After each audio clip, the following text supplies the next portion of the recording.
Hi, grade fours. We're going to be reading Hardy Boys Adventures, Tunnel of Secrets, Chapter 12. Welcome to the Secret City. Hey, Birdbeak, you mind losing these bracelets a little bit? I've got sensitive skin, I muttered as the ghouls marched us through a narrow torchlight passage. The ghoul with the cane used it to jab me in the back. Both Frank and I were cuffed in wrist shackles that were linked to a single chain held up by the non-cane carrying creep. We were like a couple of dogs on a leash.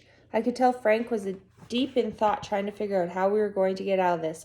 We tried talking to each other, but each time we got a sharp poke with the cane. I'd been trying to keep track of where we were going, but the tunnels and chambers took so many twists and turns it was like walking through a maze. The explorer in me was pretty stoked. Even if I was at the end of the chain led by a couple of cranky ghouls, at least I assumed they were cranky. They hadn't uttered so much as a peep. No offense, but you guys are really bad tour guys, I said as we approached a crossroad where 4 different tunnels intersected. The one with the cane yanked us to a stop with the chain and gave me another jab in the ribs as he pushed past me. I'll admit, for a second I started to wonder if Curly had been right about the rope figures being ghosts, but as I watched the one with the cane step unevenly onto the crossroads to examine the symbols on the wall, I realized our captors weren't ghosts at all. Not unless one of those ghosts happened to have the same limp as a now former friend of mine. Man, this place must have been heaven for Urbex pros like you, huh, Keith? The figure looked up. I was pretty sure Keith's mouth had just dropped wide open under his mask.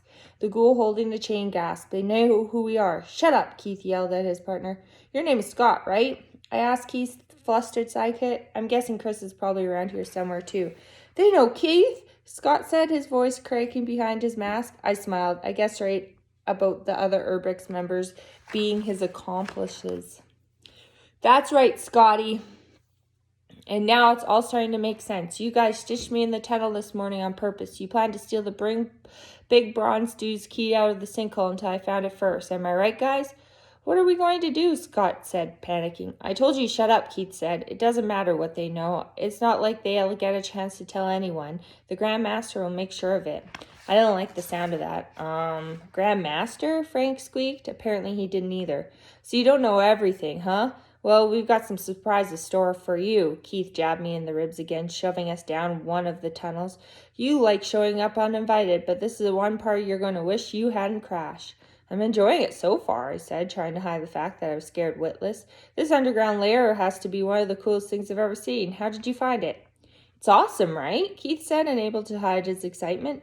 This place is ancient. No one knows exactly who built it. Early Native Americans probably, but it was used as a hideout for pirates during the colonial times.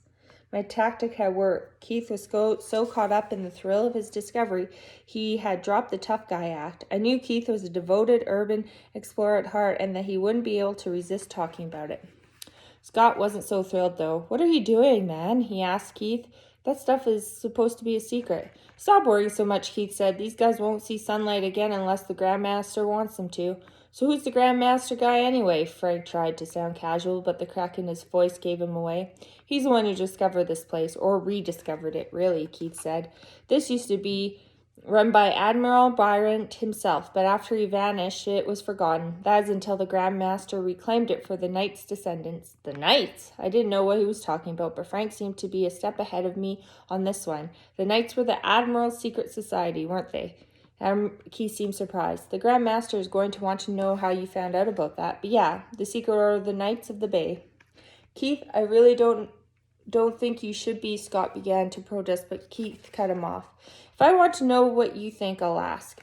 Keith was playing right into our hands. I had a million questions, but I wasn't sure how much time we had before we reached where they were taking us.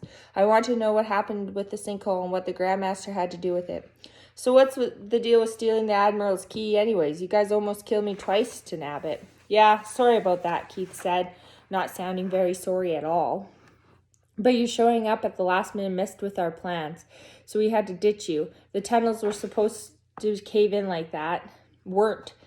Someone put one of the explorers in the wrong place. Keith whacked Scott in the back of the head. Oh, wow. Geez, Keith. I said I was soaring. Wait, so you guys created the sinkhole that swallowed the Admiral with a controlled demolition? Frank said in disbelief. That's like crazy feat of engineering. If one thing went wrong, you could have brought down the whole entire square. Yeah, the Grand Master's a genius. He designed the whole thing himself, Keith gushed. He had the tunnels all mapped out and knew exactly where to set the charges. He could even identify the statue's weak points so I could cut off the keys super fast. I would have been back here with it before the smoke cleared, but I got caved in and then you showed up again. Keith couldn't resist giving me another jab with his cane. What can I say? I said. I have impeccable timing. I wouldn't be so sure about that, Keith said ominously. I could practically hear him smoking as he led us into an open space that looked like an underground coliseum carved out of stone. 3 balcony levels wound their way around the chamber's circular walls, looking down on a main amphitheater below. Each level was lined with stone dwellings of different sizes, and some of them had portals for windows that looked like they might be ancient dorms or apartments. Others had iron bars that looked like cells. More masked figures had gathered around a creepy-looking altar at the center of the amphitheater. Behind the altar were steps leading to a large stone vault with a giant keyhole. The keyhole looked just the right size and shape for the Admiral's bronze key. A large eye was engraved in gold over the vault, and something was written under it in another language. Frank took a moment to translate it. It's Latin, he whispered. It means Sacred Temple of the Secret Order of Knights of the Bay. I think we found the secret city, I murmured back. Tell the Grand Master we apprehended 2 spies trying to infiltrate the city through the south wall, Keith ordered the others, who immediately scattered. You, he pointed to the shortest one in the group. Come here, I need you to help escort the prisoners to their cell. With Keith momentarily distracted and Scott busy trying to scratch his face under his mask, I saw our chance. I quickly made eye contact with my brother and gestured at the chain running from our shackles back to Scott's free hand. Frank got it right away, and we both yanked as hard as we could at the same time. Scott yelped, falling onto his butt as the chain flew out of his hand. We took off running, which would have been a lot easier if we hadn't still been shackled together with the chain dragging behind us. Stop them, Keith yelled. We knocked over the short one who had been standing frozen in place and lowered our heads to bowl over another one like a 2-headed running back. We might have made it too if Keith hadn't managed to grab hold of one of the chains.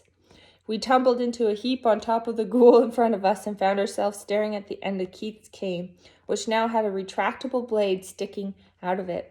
Behind Keith, the short one we knocked over was still on the ground, fumbling to pick up a mask that had been knocked off in the scuffle, which allowed me a good look at its face, or I guess I should say her face. Layla? That's chapter 12. See you soon for chapter 13.